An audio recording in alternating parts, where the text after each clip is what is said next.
Welcome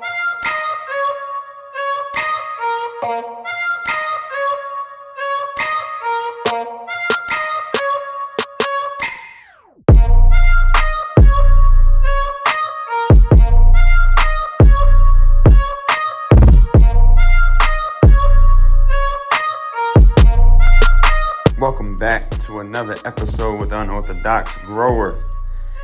As you can see, the girl is thriving. It's been about 5 days now since I flipped that light schedule to 12-12. 12 hours on, 12 hours off, so that we can initiate the flower sequence. And right here you can see I'm just putting these stakes back down as the tops are trying to push up and out. However, I am going to be dropping in the scrog net today, just so I can kind of get an idea of how much lateral growth I'm going to go for until I allow them to start shooting up through the net. But I mean, these things are thriving, guys. So even looking right here, that lime green, beautiful tint right at the tops, and the pure vigor on these original tops on the side shoots is cool to see, because while they look like they're overtaking, some quick defoliation that I'm going to be doing in this video, so you can see how I do that, will show the full picture. I even went as far as trimming back some of the lower growth along the new tops that I couldn't even see because of all these big fan leaves. And I've been letting them go for a while now, because I mean, I didn't see the rush in starting defoliation right now, being that she is pretty wide open. However, she is pretty low to the ground, and those leaves being that low to the ground, we got to be able to get airflow in and out and through. So that is the explanation for all the different fan angles. I've got a clip fan to the top right, kind of blowing right down on an angle towards them. Got a clip fan in the bottom left, and it's just above the canopy. And then in the bottom right, I have an oscillating fan that runs back and forth across the bottom of the canopy surface and pretty much the soil surface. Now, if you have an oscillating fan, please be careful not to let it get stuck in a position where it blows constantly on one part of the plant. So just make sure you set that up right. And then here we go with our power bloom, the 248 power bloom from Gaia Green. And then we're going to be doing a molasses feeding today. Typically I would do this in a gallon jug, but I keep this 3-liter jug around for my feedings because I don't want runoff when I'm doing my nutrient feedings. Only when I'm doing my watering do I do a heavy amount and make sure that I get that runoff to flush some of those things and make sure that she isn't getting locked up at all.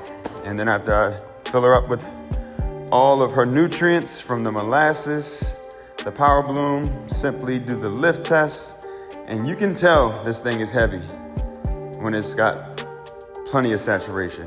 Do not skip this paper towel step either. This makes it so you clear all those water droplets off the leaves. If you do not clear them, they will magnify and burn your plants. Absolutely will. So, just something I picked up from the community and some of my own experience. I definitely have some burn spots on prior plants. So, definitely try to get a paper towel after you water and make sure you get those droplets before putting her in the tent back under that light. Now we're going to do a quick defoliation just to get any of those big fan leaves that are blocking the sites from pushing. Even though we're doing top sites, I definitely still want airflow. I don't want other sites to the sides of others getting shaded out by fan leaves that are just overgrown and unnecessary at this point.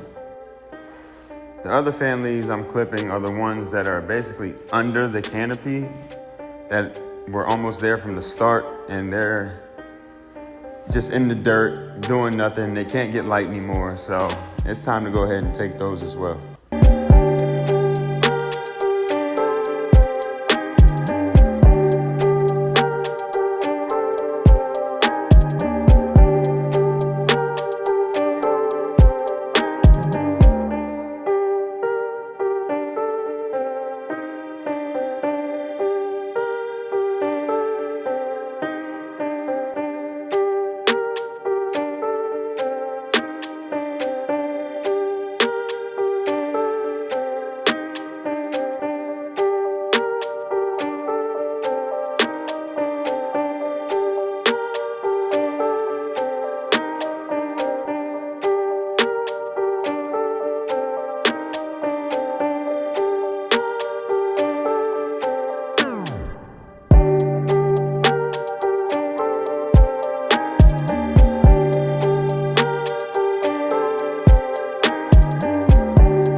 I'm excited for this part of it because this is my first time using an actual scrog net. This is my first grow in an actual tent.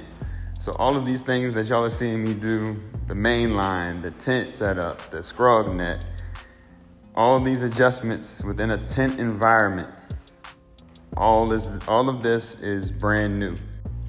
The best advice I can give to anybody getting into gardening is going to be patience, patience, patience.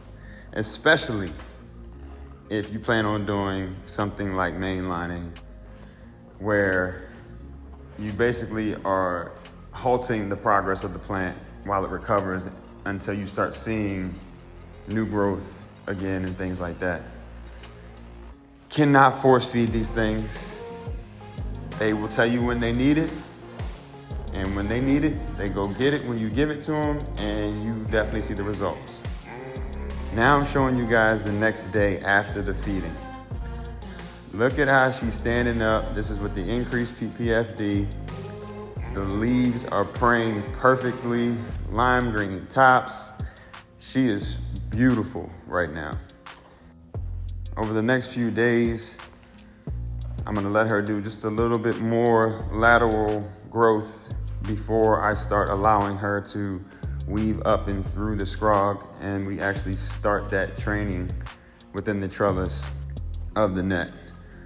So, after all the defoliation yesterday, this morning, I noticed a lot of new growth along the branches of each one of the tops. And remember, with mainlining, the focus is to keep all the growth towards the tops. So we don't want that larf or popcorn sites to even have a chance to steal energy from the tops. That's why I'm getting in here now, going through each one I can find, or two, because some of them I was even to notice coming in on the bottom side of the branches. And once we got them all cleaned up, we had a nice little pile of them. And now she can start thriving by just pushing towards the tops. Again, thank you guys for riding through this grow with me on my first tent grow, first mainline plant, first setup indoor that's basically official. And we're gonna just keep pushing until we finish it out. This is basically week 2. We're heading into a flower. See you guys on the next one. Like, comment, share, and subscribe.